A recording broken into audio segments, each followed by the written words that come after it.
যশোরের বিভিন্ন সীমান্তে বিজেপির অভিযানে 6,17,00,000 টাকা মূল্যের বিভিন্ন প্রকার ভারতীয় চোরাই পণ্য জব্দ করা হয়েছে।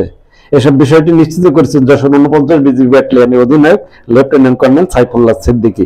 এসব বিষয়ে বিস্তারিত দেখুন ভিডিওতে।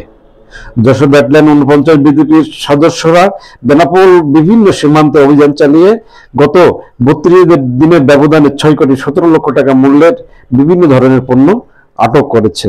এদিকে 1 ফেব্রুয়ারি থেকে 28 ফেব্রুয়ারি পর্যন্ত 5,12,00,000 টাকা মূল্যের বিভিন্ন ধরনের ভারতীয় মালামাল আটক করা হয়েছে বলে নিশ্চিত করেছেন 49 বিজিবির অধিনায়ক লেফটেন্যান্ট কর্নেল সাইফুল্লাহ সিদ্দিকী।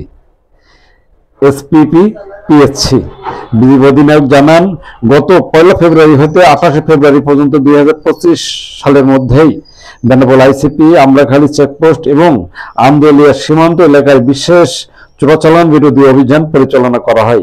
এ সময় সর্বমোট 5,12,20,500 টাকা মূল্যের বিভিন্ন ধরনের ভারতীয় শাড়ি, কম্বল, চাদর, থ্রি পিস এবং তৈরি পোশাক ছাড়াও মোবাইল, ঔষধ, মলম এবং কীটনাশক ছাড়াও কসমেটিক সামগ্রী আটক করা হয়েছে বলে জানিয়েছেন তিনি আরো বলেন, বিজিবির অভিযানিক কর্মকাণ্ডের অংশ হিসেবে দীর্ঘদিন যাবৎ চোরাচালান মালামাল সহ পাচার চক্র আটকের ক্ষেত্রে সীমান্তে বিজিবির গোয়েন্দা এবং টহল জোরদার করা হয়েছে এবং তৎপরতা বৃদ্ধি করা হয়েছে। চোরা কারবারি কর্তৃক মালামাল শুল্ককর ফাঁকি দিয়ে অবৈধ পথে ভারত থেকে বাংলাদেশে পাচার করাই জব্দ করা হয় এই মালামালগুলো। এভাবে ভারতীয় দ্রব্য সামগ্রী চোরাচালানের কারণে দেশীয় শিল্প ক্ষতিগ্রস্ত হওয়ার পাশাপাশি দেশে উল্লেখযোগ্য রাজস্ব আয় থেকে বঞ্চিত হচ্ছে বলেও মনে করেন বিজেপি কর্মকর্তা। দেশে রাজস্ব ফাঁকি রোধ করে বিজেপির দেশপ্রেমিক এবং জনস্বার্থে পরিচালিত অভিযানে স্থানীয় জনগণ সাধুবাদ জানায়। এছাড়া ভবিষ্যতে বিজেপির এই ধরনের অভিযান অব্যাহত রাখার জন্য অনুরোধ করেন সাধারণ মানুষেরা।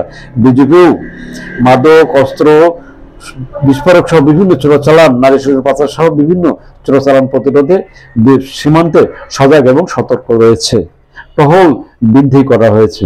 বিজিবি সীমান্তের নিরাপত্তায় কাজ করে যাচ্ছে বলে জানিয়েছেন বিজেপি কর্তৃপক্ষ।